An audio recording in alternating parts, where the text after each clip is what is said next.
मालिक को प्रणाम। गुरुदेव पर विश्वास।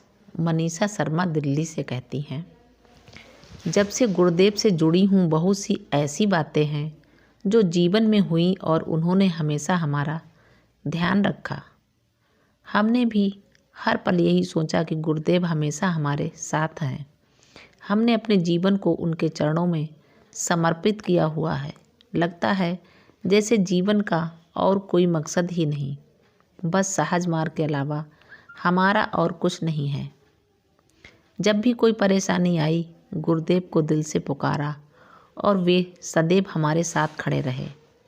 इसी तरह की एक घटना मैं आप सबके साथ बांटना चाहती हूँ। हम लोग दिल्ली में रहते हैं, परंतु पति की पोस्टिंग बुलंदशहर में होने के कारण दिल्ली आते जाते रहते हैं। 11 मई 2015 को हम लोगों में और मेरे पति दिल्ली से सुबह बुलंदशहर के लिए रवाना हुए। 2-3 किलोमीटर चलने के बाद तिहाड़ जेल के पास एक कार हमें बाईं ओर से ओवरटेक करती हुई एकदम से दाईं ओर हमारी तरफ मुड़ती हुई सीधे निकल गई। इस अचानक झटके के कारण, जो कि सुबह की खाली सड़क पर था, मेरे पति ने कार दाईं ओर की, परंतु इस दौरान कार झटके के कारण सड़क के डिवाइडर से टकराई और एकदम उलट गई और कुछ दूर तक उसी डिवाइडर पर घिसटती गई।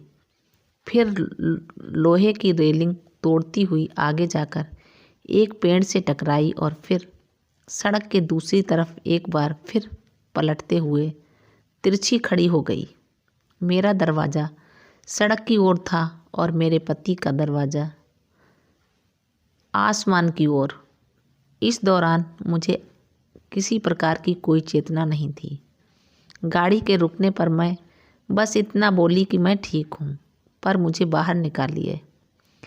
मेरे पति ने तुरंत दरवाज़ा खोला और छलांग लगाकर बाहर कूदे। तब तक 40-50 लोग भागे आए और इनसे पूछा, क्या गाड़ी में कोई और है? मेरे पति ने मेरे बारे में बताया।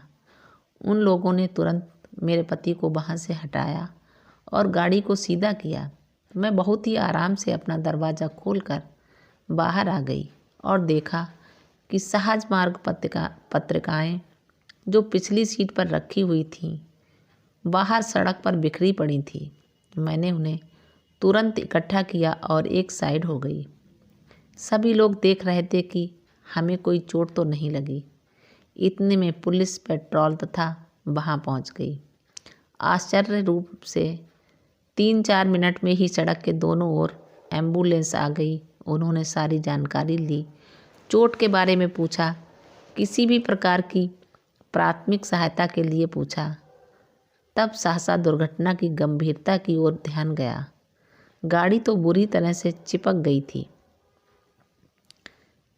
गाड़ी तो बुरी तरह से पिचक गई थी, लेकिन सबके लिए हैरानी की बात ये थी कि हमें कहीं किसी प्रकार की कोई चोट नहीं लगी, खरोंच का निशान तक नहीं। सभी गुजरने वाले कार की स्थिति देखकर रुकते अवस्थ थे। तभी एक मेरू टैक्सी चालक भी वहां पहुंचा। उसने कार को ध्यान से देखा और फिर मेरे पति से पूछा, क्या बॉडी ले गए हैं? ये बताने पर कि गाड़ी में हम ही थे, वह बहुत हैरान हुआ। तब उसने बताया कि उसने कार को डिवाइडर पर उल्टी घिसटते हुए देखा था और फिर सड़क के दूसरी ओर तेजी से आते हुए देखा था। उसने अपनी कार को सड़क पर दूर तिरछा खड़ा कर दिया था ताकि पीछे से कोई और वाहन अनजाने में हमसे न टकराए। उसने यह भी बताया कि वह अपनी सवारियों को छोड़कर पुनः वहां आया था। तब दुर्घटना की गंभीरता का एहसास और गहरा होने लगा। डिवाइडर पर लगी रेलिंग कार तोड़कर अंदर घुस सकती थी। कार सड़क के दूसरी तरफ पलटते समय किसी और वाहन या व्यक्ति से टकरा सकती थी। पेड़ से टकराते समय कुछ और गंभीर हो सकता था। कार की हालत देखकर कोई नहीं सोच सकता था कि उसमें बैठा कोई बच सकता था। ये किसी चमत्कार से कम नहीं था, लेकिन हम ये महसूस कर सकते थे कि ये केवल और केवल गुरुदेव ही थे जिन्होंने हमें बचाया, मानो उन्होंने हमें गोद में उठाकर सुरक्षित बाहर निकाल लिया था। हमारा रोम रोम उन्हें धन्यवाद दे रहा था। हमें पता नहीं, और शायद पता कभी चले भी नहीं कि हमारा कौन सा संस्कार उन्होंने निकाल दिया। मेरी स्थिति ऐसी थी कि उस ओवरटेक करने वाली कार से दिए गए झटके के बाद मुझे कुछ याद नहीं। मेरे अंदर से, मेरे दिमाग से, जैसे कंप्यूटर की भाषा में कहते हैं, कुछ क्षण की याद यानी मेमोरी डिलीट हो गई, मेमोरी इरेज हो गई थी। हमें लग रहा था जैसे हम कोई फिल्म देखकर बाहर निकले हों। किसी प्रकार का कोई डर या घबराहट नहीं थी। ऐसा केवल गुरुदेव के हमेशा साथ होने के कारण ही संभव हो सकता था। मुझे याद आया, कुछ वर्ष पूर्व पूज्य मालिक चारी जी के साथ उत्तर भारत की यात्रा के दौरान वाराणसी और इलाहाबाद के बीच में एक छोटी सी घटना घटी थी। तब न जाने किस कारण एक अभ्यासी भाई ने गलत ढंग से हमारी कार को 3 बार टक्कर मारी। रास्ते में जब गुरुदेव एक छोटे से केंद्र झूसी पर कुछ देर के लिए रुके, मैंने उन्हें सारी बात रोते हुए बताई और साथ ही कहा कि इस सारे घटनाक्रम के बाद भी एक अभ्यासी जो कि उसी कार में था, उसने बहुत ही घमंड पूर्वक कहा था कि यह तो भाई आ थे, आदि में होता तो गाड़ी इनके ऊपर ही चढ़ा देता।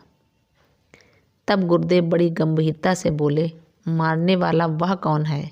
मैं हूँ ना।